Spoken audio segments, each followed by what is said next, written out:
ఓ వారం రోజుల నుంచి కుమారి ఆంటీ పేరు సోషల్ మీడియాలో ట్రెండింగ్లో కొనసాగుతోంది. కుమారి ఆంటీ ఫుడ్ స్టాల్కు సంబంధించి సోషల్ మీడియాలో బోలెడు వీడియోలు, రోజుకు ఆమె 60,000 రూపాయలకు పైగా సంపాదిస్తోందంటూ వార్తలు కూడా వచ్చాయి.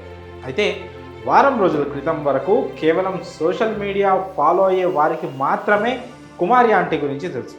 అయితే ఎప్పుడైతే పోలీసులు ఆమె ఫుడ్ స్టాల్ని సీజ్ చేసి కేసు నమోదు చేశారో అప్పటి నుంచి ఆమె రేంజే మారిపోయింది. ట్విట్టర్లో కుమారి ఆంటీ హ్యాష్ ట్యాగ్ ట్రెండింగ్లోకి వచ్చేసింది. ఈ అంశం ఎంత సంచలనంగా మారిందంటే దీనిపై ఏకంగా తెలంగాణ రాష్ట్ర ముఖ్యమంత్రి స్పందించడం, వెంటనే ఫుడ్ స్టాల్ తెరవడానికి అనుమతి లభించడం వంటివి చకచకా జరిగిపోయాయి. సీఎం స్పందనతో కుమారి ఆంటీ క్రేజ్ ఎక్కడికో వెళ్ళిపోయింది. ఇదిలా ఉండగా తాజాగా కుమారి ఆంటీ బుల్లితెరపైకి ఎంట్రీ ఇచ్చారు. ప్రస్తుతం ఇందుకు సంబంధించిన వీడియో వైరల్ అవుతోంది. కుమారి ఆంటీ క్రేజ్ చూసి ఆమె నెక్స్ట్ బిగ్ బాస్ సీజన్లోకి వస్తుందని అంతా ఫిక్స్ అయిపోయారు.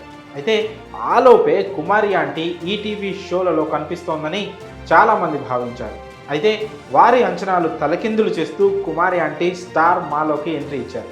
ప్రస్తుతం ఇందుకు సంబంధించిన వీడియో తెగ వైరల్ అవుతోంది. కుమారి ఆంటీ స్టార్ మా బీబీ ఉత్సవంలో సందడి చేశారు. ఆ వీడియో ఇప్పుడు తెగ వైరల్ అవుతోంది. స్టార్ మా నిర్వహించిన బీబీ ఉత్సవం కార్యక్రమానికి ప్రత్యేక అతిథిగా వచ్చింది కుమారి ఆంటీ.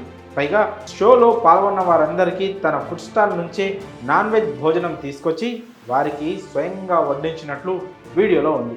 ఈ కార్యక్రమానికి యాంకర్గా ఉన్న శ్రీముఖి, మా బీబీ ఉత్సవంలో మాకు కడుపు నిండా భోజనం పెట్టిన మా కుమారి ఆంటీకి థ్యాంక్స్ అని చెప్పడం వీడియోలో చూడవచ్చు. ఇందుకు సంబంధించిన వీడియో నెట్టింట వైరల్ అవుతుండడంతో కుమారి ఆంటీ క్రేజ్ రోజు రోజుకి పెరిగిపోతుంది కదా, త్వరలోనే ఏదైనా సీరియల్ లేదా బిగ్ బాస్ షోలో కనిపించిన ఆశ్చర్యం లేదు అని కామెంట్ చేస్తున్నారు నెటిజన్లు. మరి కుమారి ఆంటీ క్రేజ్పై మీ అభిప్రాయాలను కామెంట్స్ రూపంలో తెలియజేయండి.